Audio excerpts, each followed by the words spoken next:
Welcome back, Truth Seeker. December 7th, 2023, a Thursday, the anniversary of Pearl Harbor back in 1941.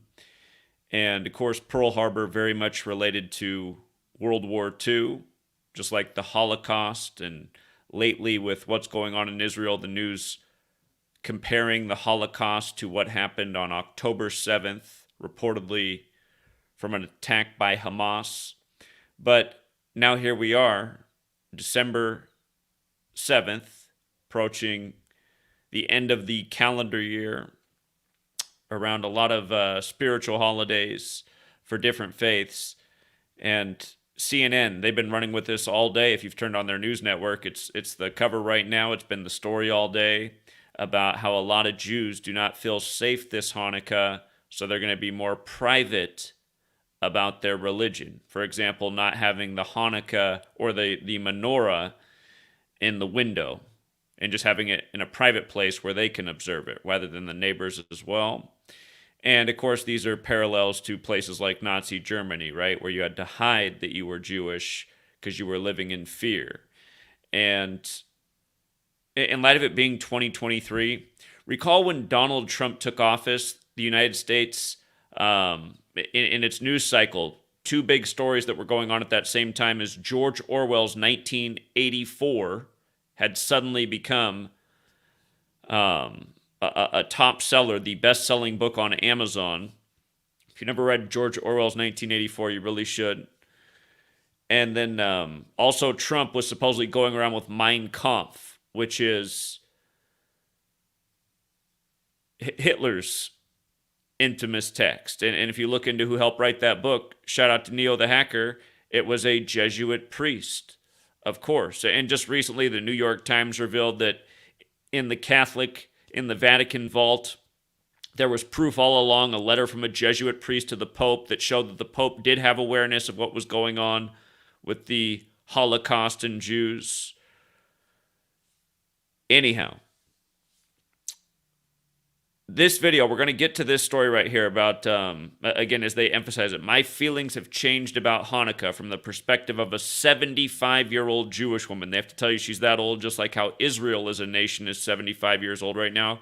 We're going to come to that story, but I want to follow up with what we were talking about last night, the mass shooting at UNLV.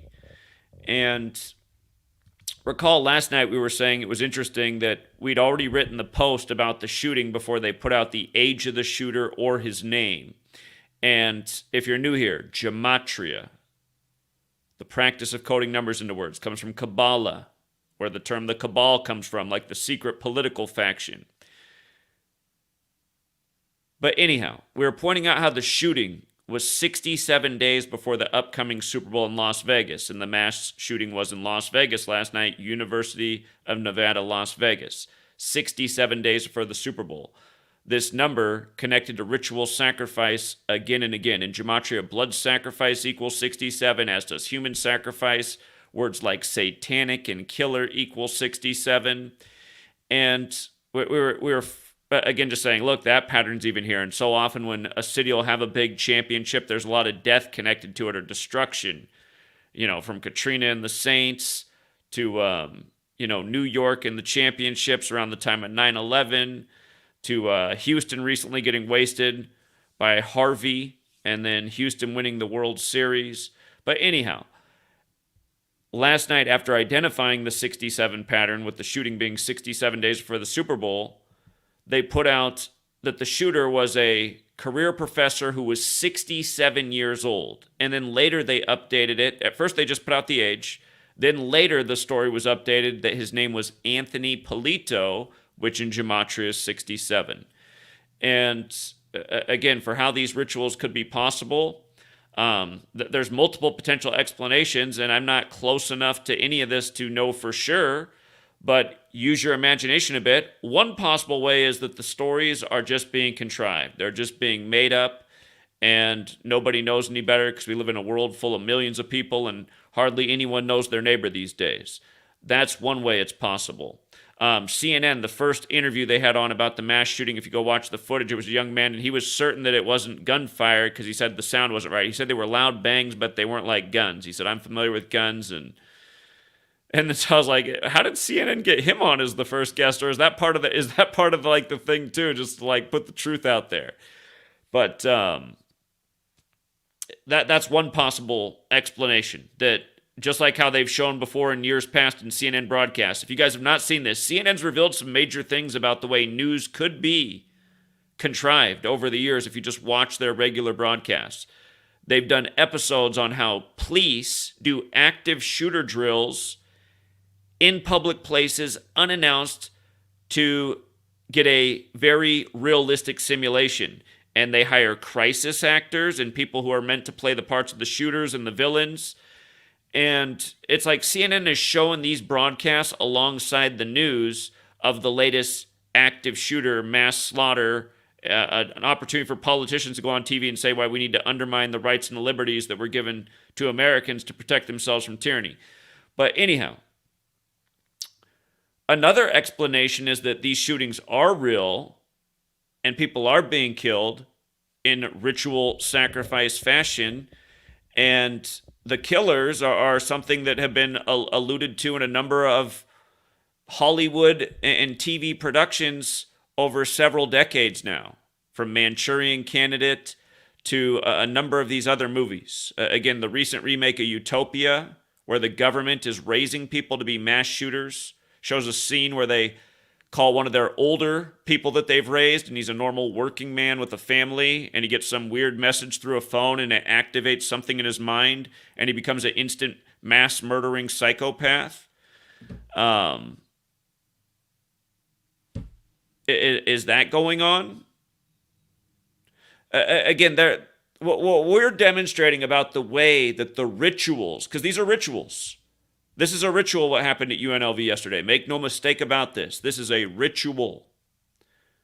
That's why the same patterns persist over and over. But again, we're going over this yesterday about the all too familiar 67, and then next thing you know, that they're telling you it's a 67-year-old killer. And the next thing you know, they release his name, and again, his name equals 67. And as we also mentioned, one of the other front-running teams, the defending Super Bowl champion, Kansas City, has that Gematria 67, and there's been blood sacrifice rituals connected to Kansas City with their recent very winning seasons in their best historical period as a franchise. They'd only won one Super Bowl until Super Bowl 54. That was their second 50 years later. Then they just won again with 57. Kansas City with that Gematria 67. Recall the headline earlier in this same day of the UNLV shooting. It was that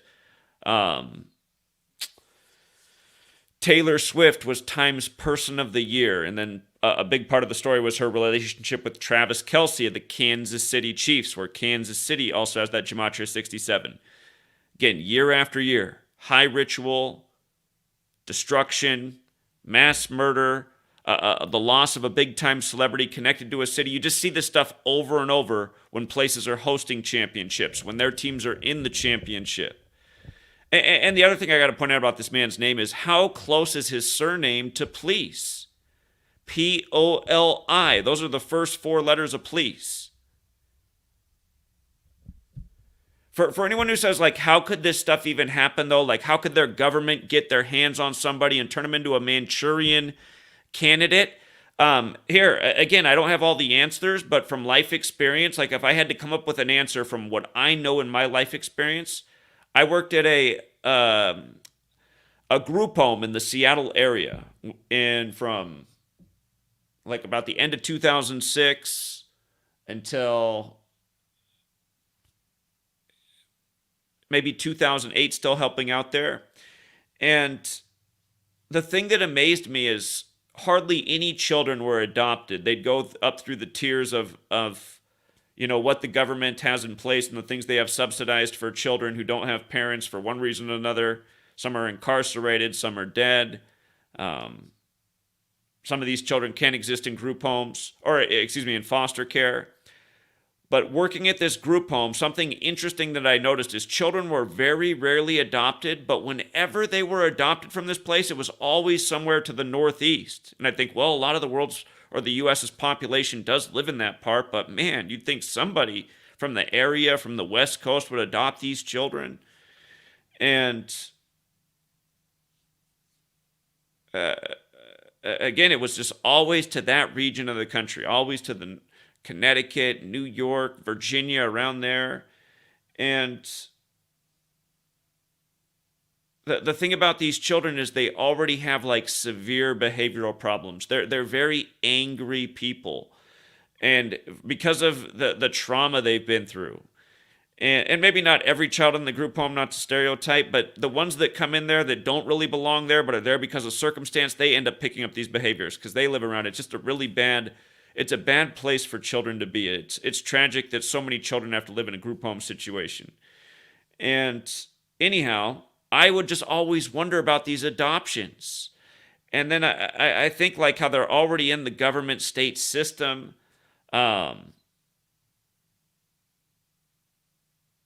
Yeah, like I just think of the first child I ever saw get adopted when I was there was like the angriest child, but he was about age 7, and you could tell when he grew up he was just going to be like a barbarian in terms of human strength. He already had like a 6-pack, this little 7-year-old. He was like bouncing off the walls all the time.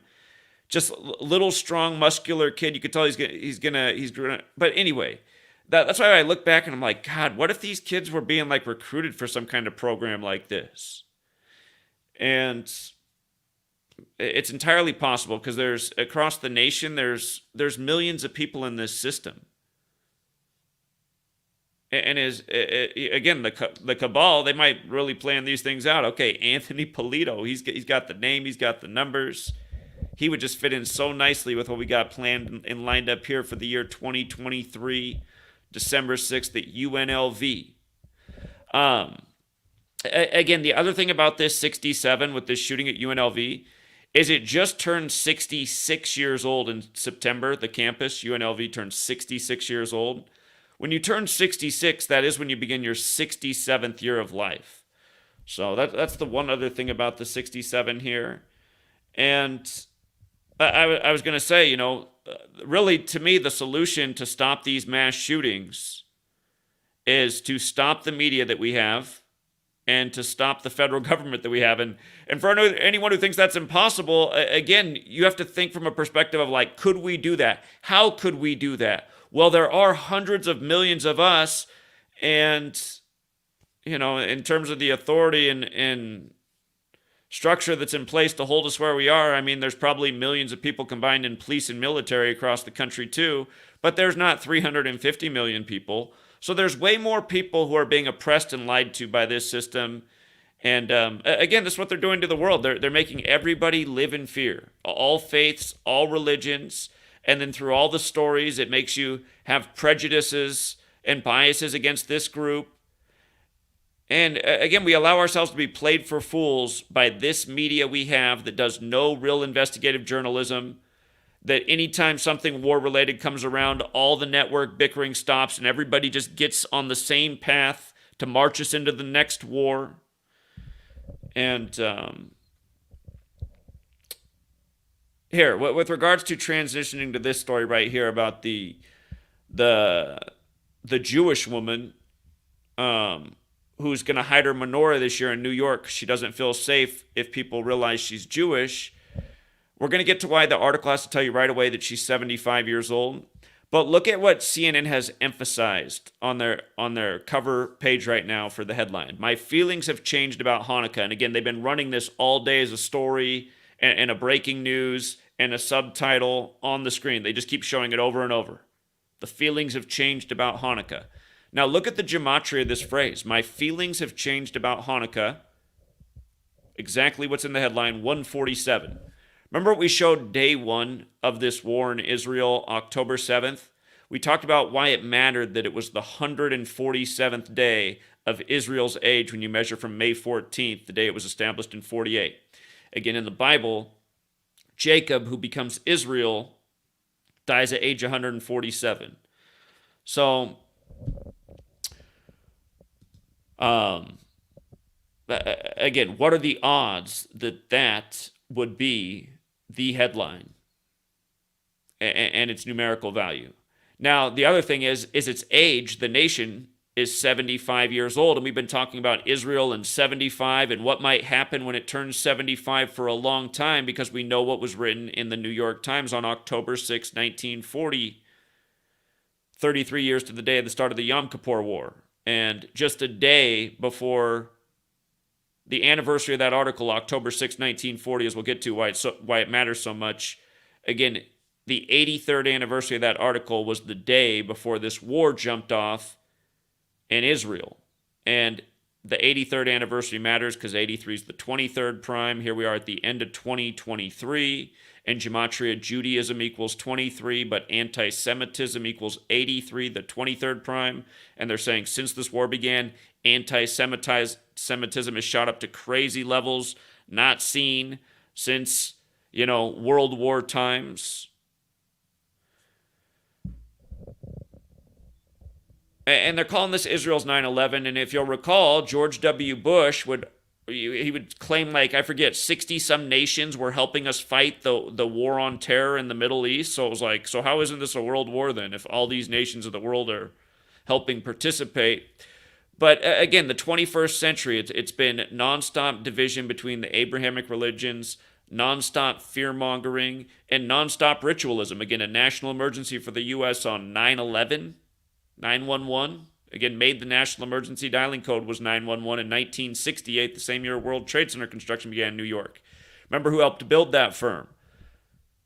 Magnuson Klemenkic Associates out of Seattle, just like how the man who designed the World Trade Centers was from Seattle. And we're going to get to how this article tells the story of the Jewish 75-year-old woman and the Jewish 70-year-old man across the nation from her. She's in New York.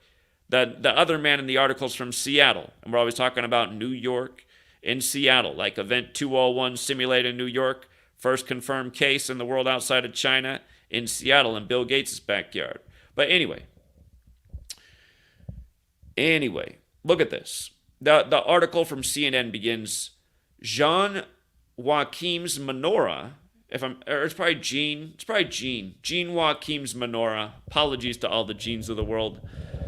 Jean Joachim's menorah has been sitting in the window of her first-floor New York City apartment for more than a decade. She loves lighting it every year on Hanukkah, and even when the holiday has passed, she keeps it on display. The gold-colored candelabra, that's probably also not how you say that, is a family heirloom. It's not so pretty anymore, but I guess it's sturdy and still works, she says with a laugh. Sort of like me. But a few weeks ago, the 75-year-old romance writer had a sobering realization. She worked in the storytelling business. She caught a glimpse of the menorah from across her kitchen, and she did something she never imagined she'd have to. She moved it inside where only she can see it.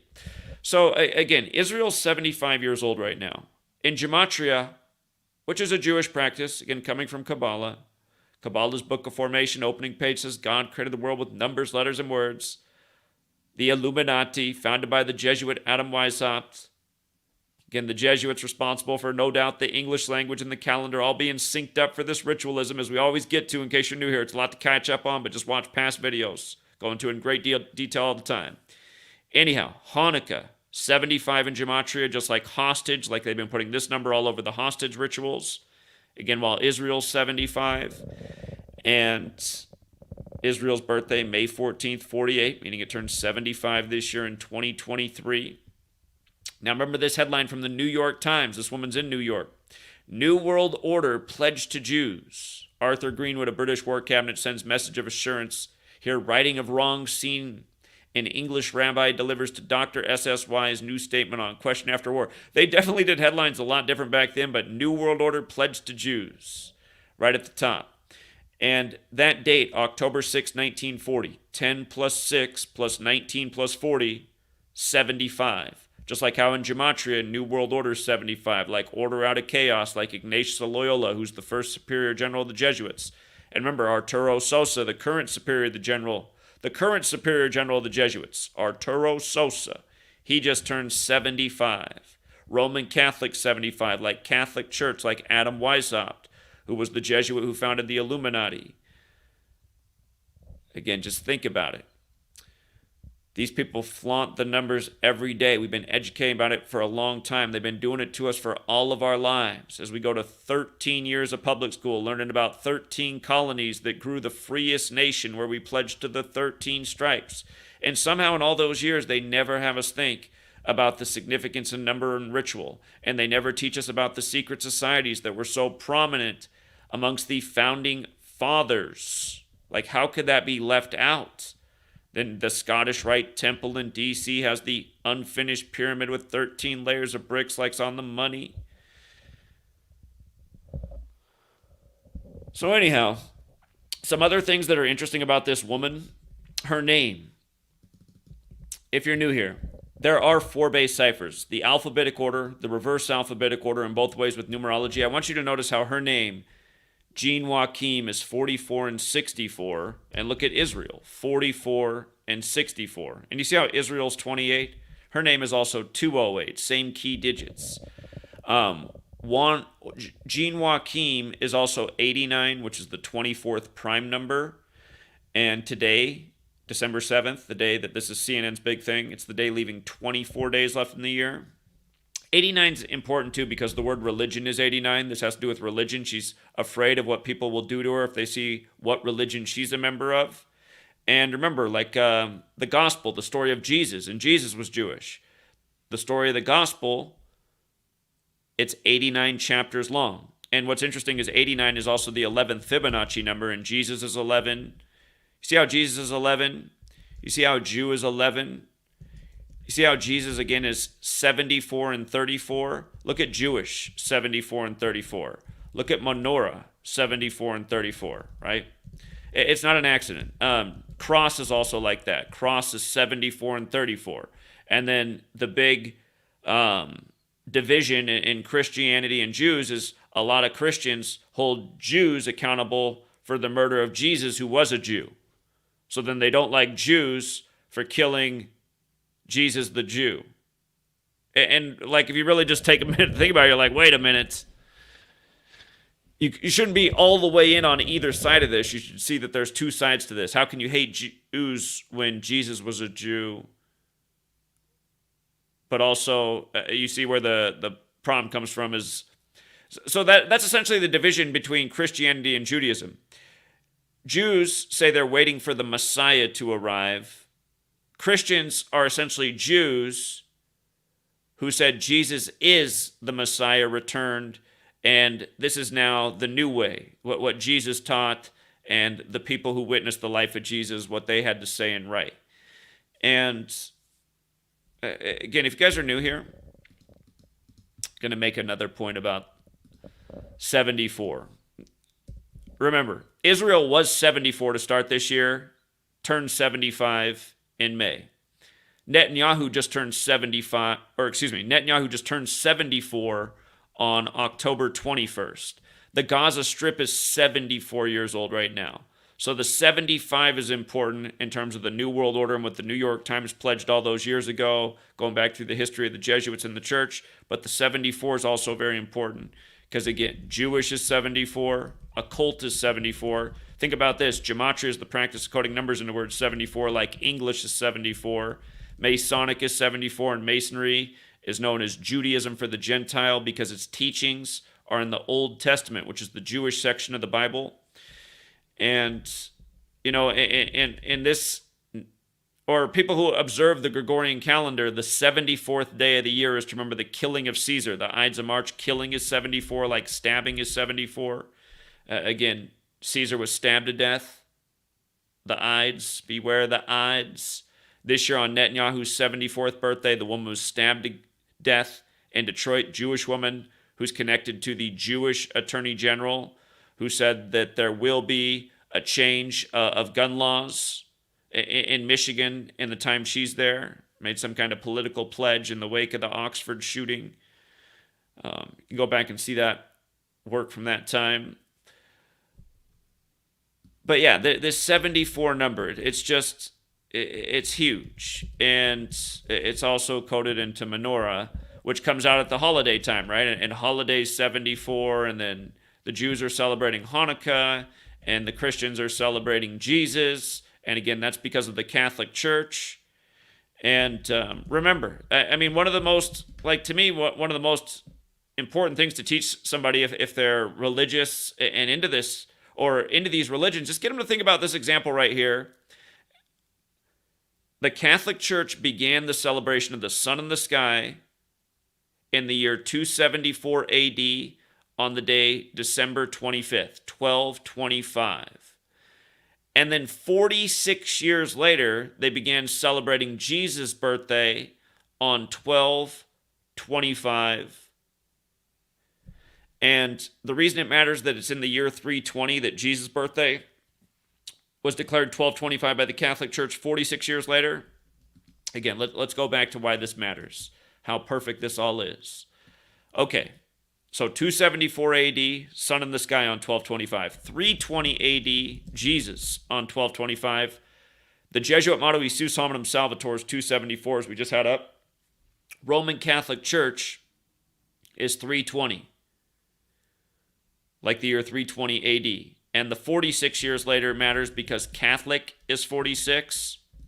Religion, we just talked about being 89. It's also 46. Oh yeah, religion, of course, is also 127. And think about what CNN's running with all day on the anniversary of Pearl Harbor, right? December 7th, 127. It got the U.S. involved in the war, a war that had a lot to do with religion. So, yeah, I mean, today is optimal for this focus on religion and comparing it to, Nazi Germany, just everything that CNN's doing today. But Catholic, one more time, 46, religion 46, paganism, and that's what the Catholic Church was in the beginning, sun worship, paganism is 46. You see how paganism is 35 and 46? Again, so is Catholic, 35 and 46. The word I is 35 and 46. Genesis 3:5 about the eyes of God and knowing good and evil. 1225, like December 25th. If you wrote that as a number, 1225, that number has a square root of 35. The sun is known as the eye of God because when it's not out, it's dark, just like when your eyes are closed. And then when it's in the sky, there's light. Everybody can see. But 35 and 46, like Catholic. Again, 46 years later, 1225, square root of 35. Isus, the Roman name for Jesus, 35. Jesus, the Son of God, Son. Male offspring, object in sky. And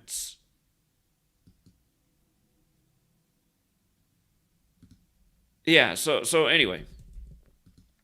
Just for the record, too, we're talking about Jesus is 74. Even Jesus Christ in the base cipher system is 74. And if you look it up, modern science says Jesus was crucified April 3rd, 4-3. You can look up those headlines. That's modern science traced Jesus' crucifixion to April 3rd, around the year 33 AD. But Jesus Christ, 43, that's the 93rd day of the year, like crucifix is 93, like God's Son is 93, like Nazareth is 93. The pagans celebrate the solar man's birthday on 1225, solar man 93. They say the sun is 93 million miles away on average. Order of Illuminati, of course, is 93. Founded by a Jesuit, 16th century Jesuits, calendar, heliocentric model, language. Shortly after that, Illuminati, founded by the Jesuit network. Okay. Also, this woman who's 75 years old, look at her name, Jean Joachim. Again, the connection with Israel, right? 44, 64, 28, like we said, Israel, 44, 64, 28. Zion, 44, 64, 28. Today's date numerology is also 17, for the record. But the founder of Zionism, Theodor Herzl, he died at age 44 in 1904, 44 years before Israel was established in 48. And again, the point of understanding that is to see that this ritualism, this code, these plans, that are manifesting, but they're like laying stones along the way, like the death of the founder of Zionism in a big 44 ritual, 44 years for the nation. Because they've been doing a lot of 44s if you haven't been following throughout this whole war. We've been just documenting all the little rituals, like Netanyahu saying they won't stop bombing Gaza. until they get back all the hostages on the eve of the anniversary, the 44th anniversary of the Iranian hostage crisis, beginning with Jimmy Carter out of the 44 state Georgia, who then loses his ex-wife shortly after in a 44 ritual.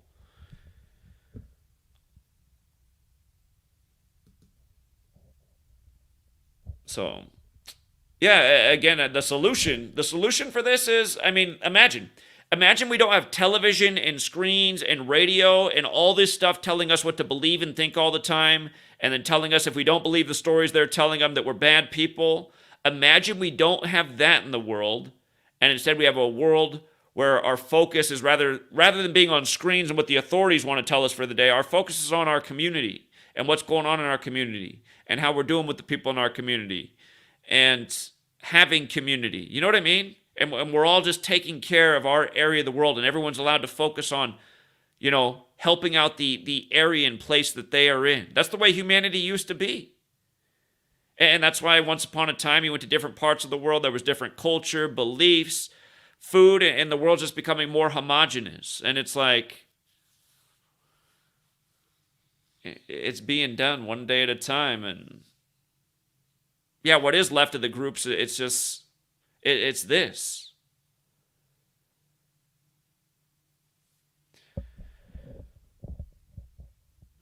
So yeah, I think I got all the main points in here. Again, for all the sports people, we will start the sports stream on Patreon in in about 20 some minutes from now. But yeah, I wanted to cover these latest stories. And again, after they talk about this woman from New York, they jump all the way out to this man, Richard Sills, in Seattle. And again, if you're new here, always just talking about the connection with Seattle and New York. You might recall the year. Here, just think about this. There's only one team in MLB that has gematria of 119, right? And it's the Mariners. And again, Seattle has these connections to 9/11. The construction firm Magnus and Klemenkic Associates helped build the World Trade Centers. The man who designed the World Trade Centers in New York from Seattle. Remember, construction began in 68, right? Seattle, Washington, 68.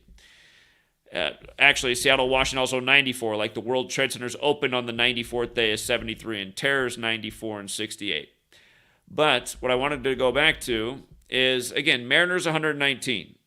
Now, you might recall the year of 9/11, the Mariners had a brand new ballpark, and they hosted the All-Star game, and they had the best record, and they set the record for most wins in a season in Major League Baseball. But then when the postseason came around, I remember my buddy and I had a $20 bet. I said, watch, the Mariners are going to lose to the Yankees in the postseason. I said, they got no love for Seattle, man. The Yankees are there like every year. And sure enough, Mariners were the best, most dominant team that year. And they just got an Ichiro Suzuki from Japan, like the kamikazes on Pearl Harbor, December 7th, 127. When again on 9/11, they called it the New Pearl Harbor, and buildings 1, 2, and 7 collapsed in New York.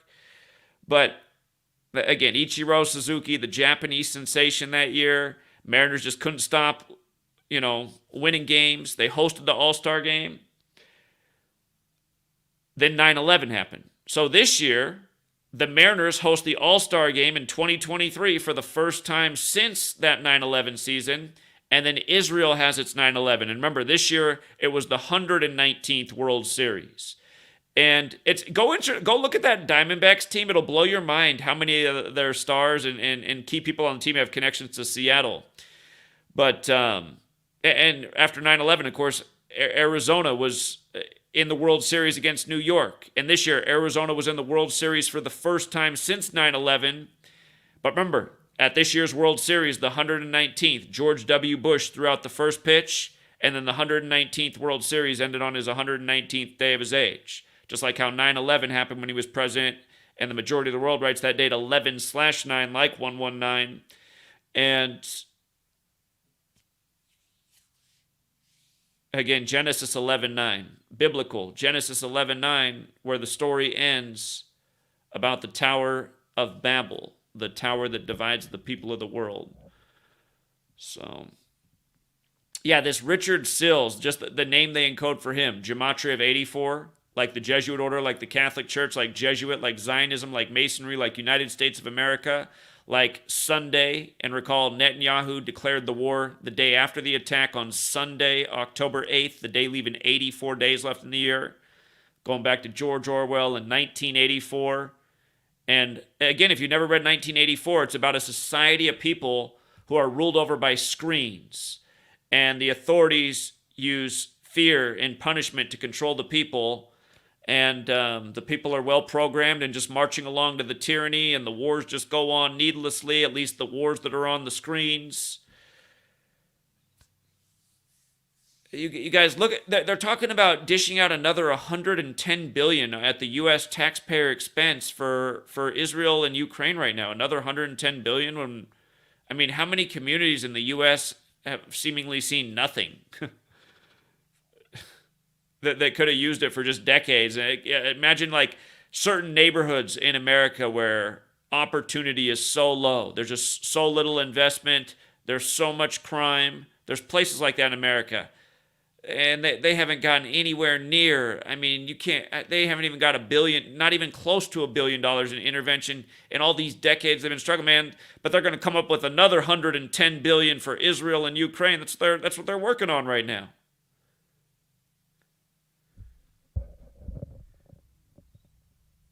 And we know why 110. 110 is not an accidental number. 110 is a number. Prophecies 110. Remember, the World Trade Centers were 110 stories tall. They were put up by the Rockefellers. Remember, Jay-Z got famous with his album Blueprint that came out on 9/11/2001, the day of September 11th, on Rockefeller Records. Who do you think's behind Jay-Z? Jay-Z is like, man, how did he get hyped to be like the king of hip-hop? It's crazy. He wasn't in the golden era of the 90s. He wasn't even like, nobody even knew who he was. But in the post 9/11 world, he's the king of hip hop from Rockefeller Records, Blueprint on 9/11/2001. I mean, look at it. Tool's album was supposed to come out on 9/11/2001, or I think it did as well. And remember, Tool also put out the album just before COVID, Fear Inoculum, which translates to Fear the Jab. Just like, and they put it out just before. It's like, oh my God. Anyhow.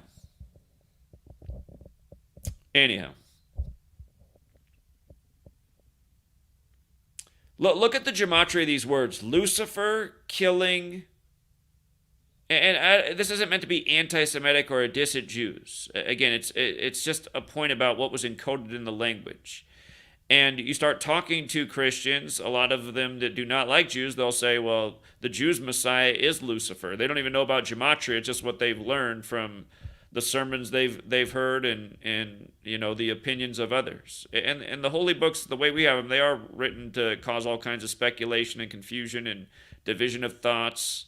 So many of the passages lack clarity. Jesus said he came to bring the sword, but everyone thinks it just means word. But it's like, well, the word word is used in the Bible. There it says he came to bring the sword. But yeah, look at Lucifer killing in menorah, right? Lucifer, the fallen angel.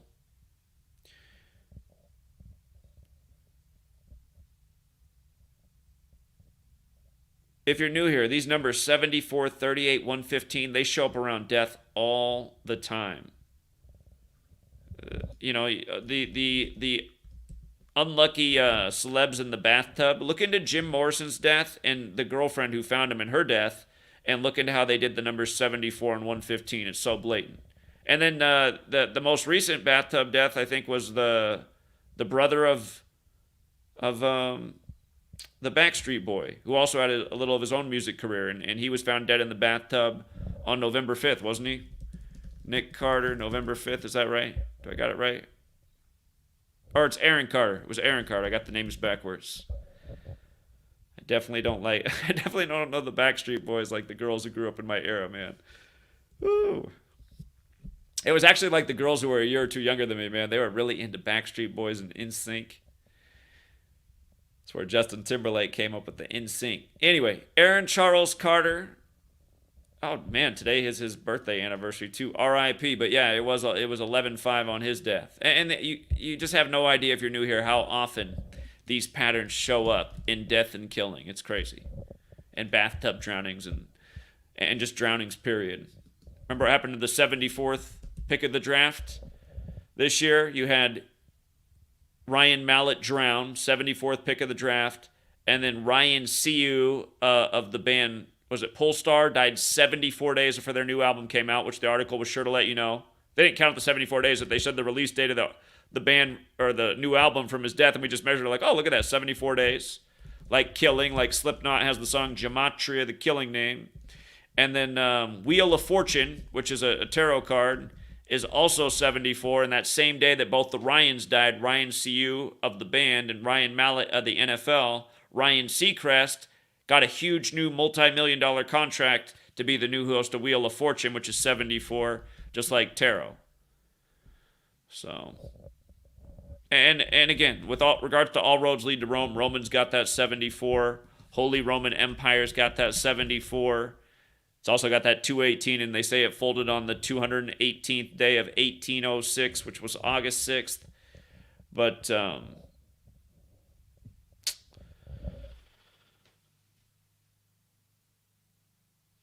just the Holy Roman Empire. Again, the Catholic Church, you trace the roots of the calendar. The calendar is named after the Pope. The oldest English script goes back to a Catholic monk, Burford of Ramsey Abbey, from the year 1011 AD.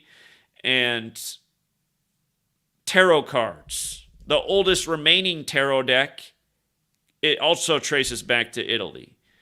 So, again, there's a reason that they put this number all over these things. And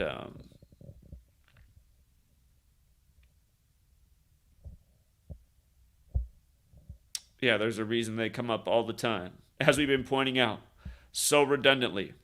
Oh, and let's not forget last night. Last night with regards to the Vegas shooting. 74, they compared this to Route 91 Harvest Festival shooting. Notice it's 74 months and days later, right? And Runnin' Rebels, the way they spell it, without the G at UNLV. Runnin' Rebels, 74, right? Active shooter, 74. We've seen it a million times. Killer, 67, how old he was. Killing, 74.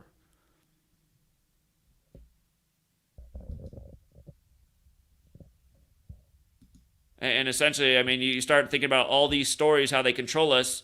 What do they all lead back to? What's behind her fear, right? She's got her menorah up in her window. Some crazy man's coming down the street. The way the media wants to make it feel right now is that America is like really militant about the sides of Israel and Gaza. And it's like, can't everybody just, like, can't the media just, like, the media, how do I phrase this right? The media is making people take sides and making people also feel like they're bad if they're not on the side of Israel. If they're supporting Gaza but not Israel, they're definitely very bad people. This is like the media's narrative. But really the media's narrative should be like just looking more into things. How did this unprecedented attack happen where military defense was heavily fortified for Israel? Like, how did this happen? That really still has not been answered. There's been some stories that came out that maybe Israel had foreknowledge for some time. Oh, shoot, I lost my train of thought. Anyway, the media should be asking questions and also just getting the idea of that people really should, that we should all be on the human side. Like, these wars, again, they make it seem like you have to be on the Israel side, the Jewish side, or the Muslim side, but like you can't be on the side of humanity. You can't just be on the human side. So you know what? I wouldn't want to live in a place where a powerful Air Force was just flying overhead and dropping bombs. Imagine how scary that's got to be in Gaza, because you hear the jets, right? And you know what's happened to other people before. The bomb's been dropped on their neighborhood.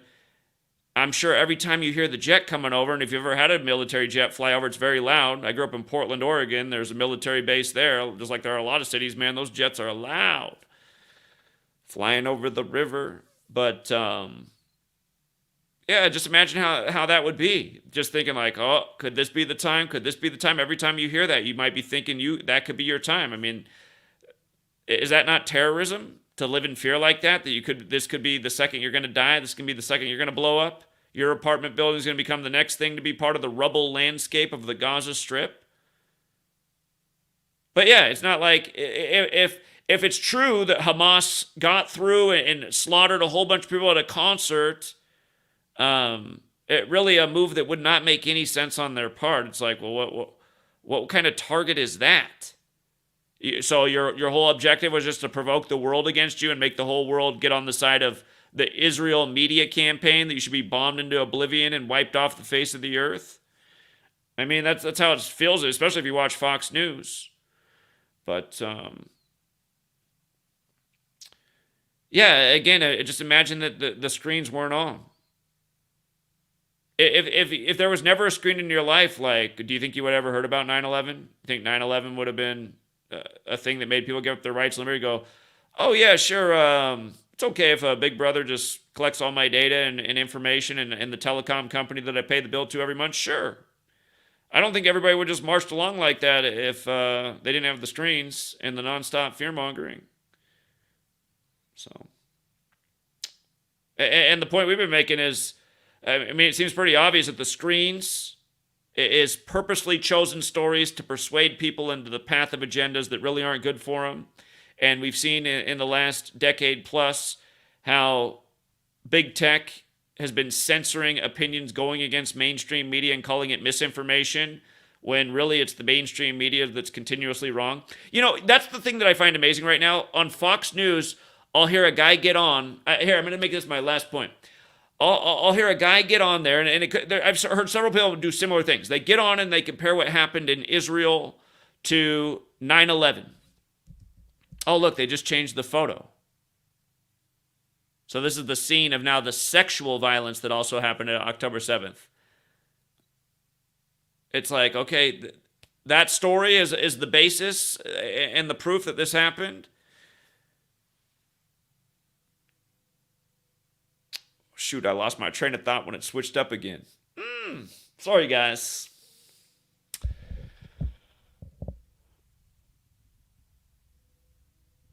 Again, I guess bottom line is turn off the propaganda. Is any of this stuff happening in the world? Is anyone living in fear? I mean, is the world that scary of a place if you take away the screens? It is becoming a scarier place. I got to admit, I mean, Portland, it's just sad to see what Portland's become. Portland used to feel like the safest place in the world. It's a sketchy town to be in now, you know?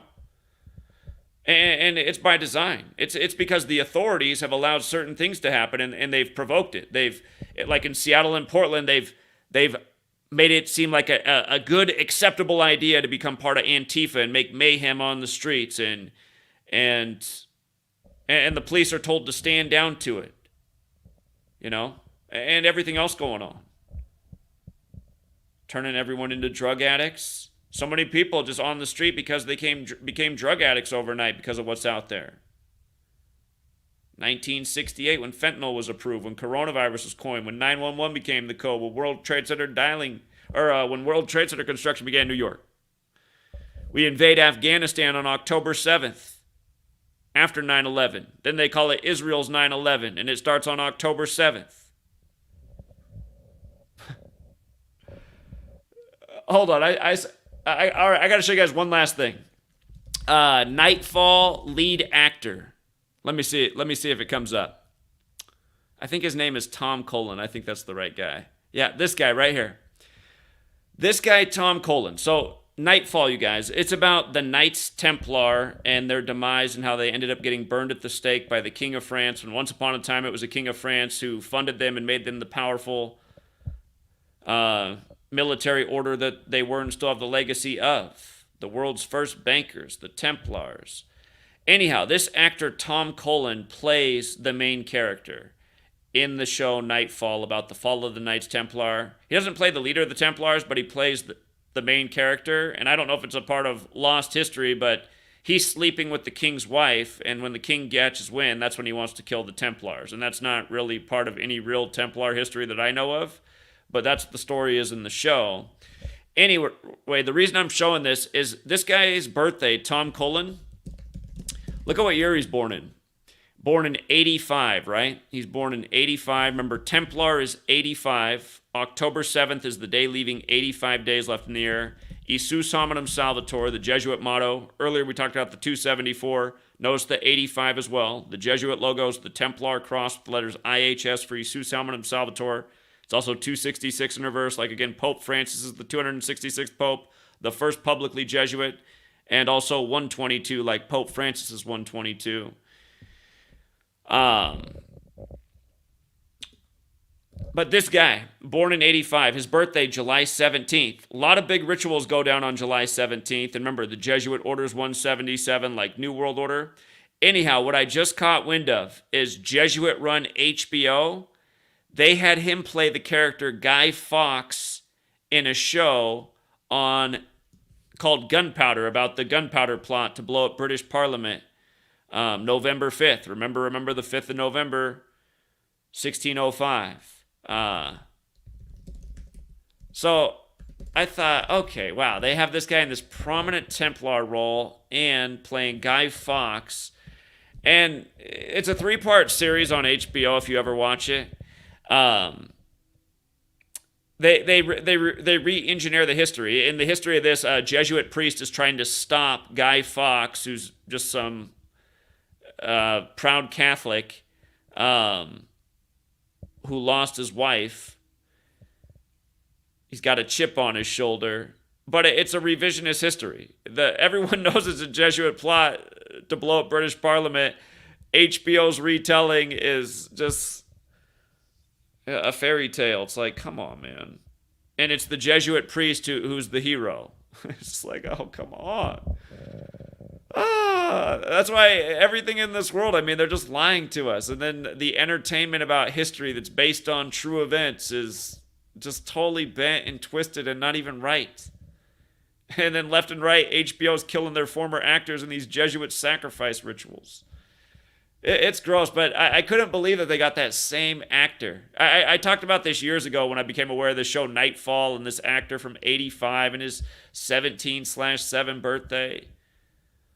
It's probably back in 2020, 2019, somewhere around there. So,